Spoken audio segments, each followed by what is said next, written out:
আসসালামু আলাইকুম সবাইকে, আশা করি সবাই ভালো আছেন। আজকে আম্মু রান্না করছে ডাল। তো শুরুতেই আম্মু ডাল ধুয়ে তারপর এর মধ্যে কাঁচামরিচ দিয়ে অলরেডি চুলায় দিয়ে দিয়েছে।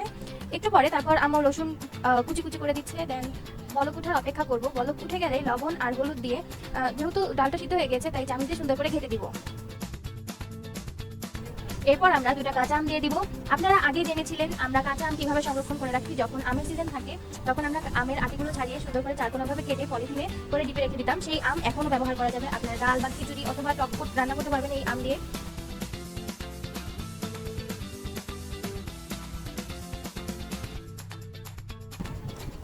এখন একটা প্যানে রসুন কুচি দেওয়ার পরে তেজপাতা তারপর জিরা দিয়ে অনেক ভালোভাবে ভাজা ভাজা করে নিতে হবে।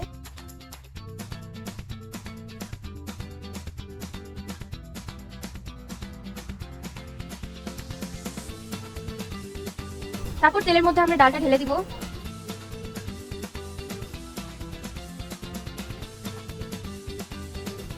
তেলের সাথে ডালটা আমাদের মেশানো ভালোভাবে হয়ে গেছে আর আমাদের ডাল বলক উঠেছে এবং ডালটা রেডি হয়ে গেছে। আশা করি সবার ভালো লেগেছে। আল্লাহ হাফেজ।